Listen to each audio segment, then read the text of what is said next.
Bueno, en principio debemos tener claro que nosotros fuimos formados para ser docentes, profesores de español, pero de español como lengua materna, no español como lengua extranjera. Entonces veo que las diferentes instituciones de educación superior nos tocó responder a ese reto y empezar a pensar de qué manera íbamos a formar a nuestros profesores, siendo que ni siquiera teníamos pues maestrías o diplomados en este campo. En principio, creo yo que empezamos a ver cómo estaban fuera, pensemos en México, en España, en Argentina y aquí en Colombia, entonces iniciamos ese camino y creo que para eso fue fundamental el CICELE y también Enredele, como gremios que tuvieron como objetivo actualizarnos en todo lo que tiene que ver con la enseñanza del español como lengua extranjera. Y desde ese entonces hasta acá yo veo que nosotros hemos avanzado mucho en todas las universidades, unas más que otras.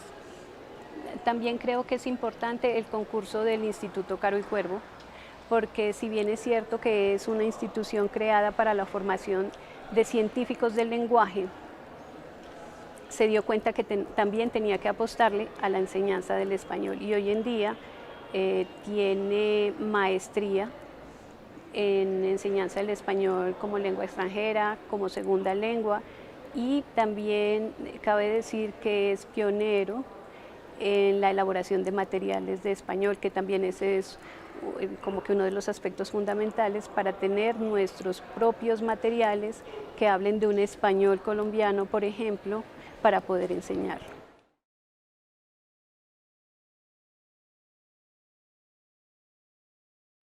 En principio tenemos que hacer eco al auge del español en el mundo.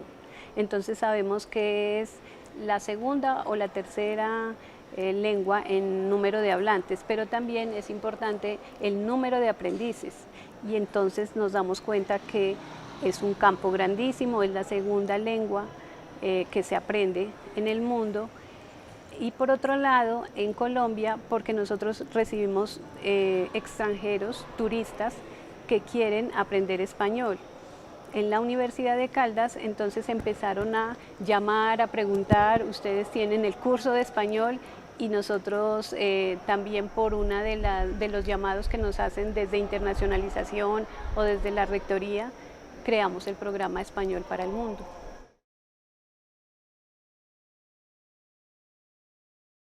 Entonces nosotros tenemos algunas particularidades en nuestro español, tenemos muchísimas variedades y eso lo hace más rico.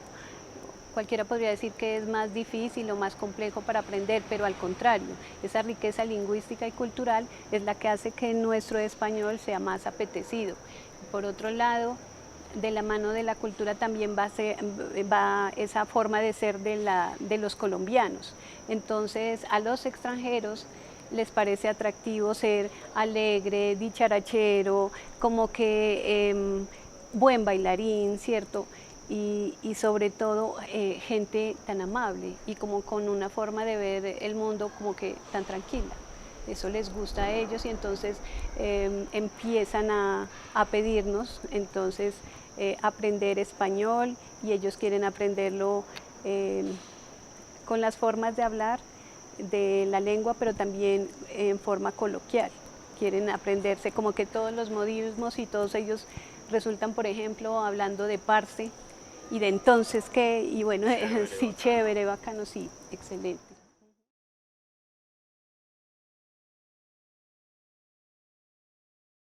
El español es una lengua, como decía hace un momento, riquísima y que nosotros vemos que se dan unos cambios de tipo semántico y de tipo léxico que al contrario nos muestran cómo la lengua es un ente vivo y que se está transformando. Y yo veo que al contrario hay como que muchos más términos que se incrustan en la lengua y eso hace que tengamos antes más términos para aprender, para usar, para comunicarnos. Sí, también creo que el lenguaje es fundamental en cuanto a la construcción de lo que nosotros somos, porque nosotros estamos hechos de palabras y el lenguaje construye realidades, eso es innegable. Pero en cuanto al español, yo creo que nosotros sí tenemos una riqueza lingüística grandísima.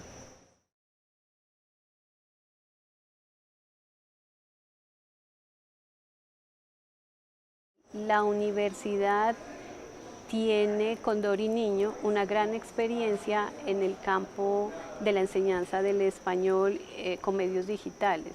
Sabemos del proyecto que ella coordina, que es Alimon, y sé de primera mano que es excelente, que es exitoso.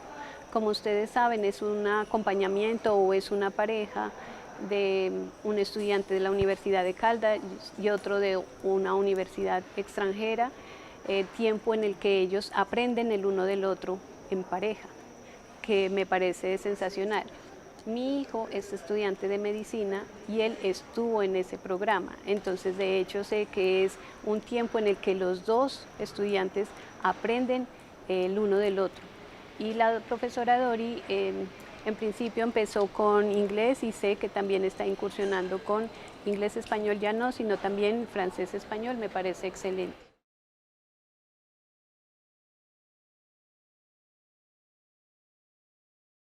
La riqueza lingüística que nosotros tenemos, la variedad de acentos, la variedad de dialectos, sociolectos, tecnolectos, todo lo que nosotros tenemos en cuanto al español. Pero de la mano de la lengua, como decía hace un momento, está la cultura. Y la cultura nuestra también es valiosísima, es riquísima y yo creo que eso es lo que les debe interesar. Pensando también en otros retos que nosotros podemos tener en cuenta, a los extranjeros les interesa aprender español en un ambiente así como el nuestro, en un ambiente verde, en el paisaje cultural cafetero y eso pues es sensacional. Yo creo que ese es uno de los ganchos, ¿cierto?, que atrapa al extranjero. Debemos pensar en otros retos. Alguno de los asistentes me decía que estaba encantado con una de las presentaciones artísticas y culturales que nosotros tuvimos ayer y entonces me decían, ¿por qué no hacen, no sé, como que un pacto, un convenio para que ustedes enseñen español y tango? Porque quedaron de verdad que maravillados con el tango de acá. Entonces esas son ideas que nosotros tenemos que probar y que yo me imagino van a tener éxito. Yo amo y respiro español.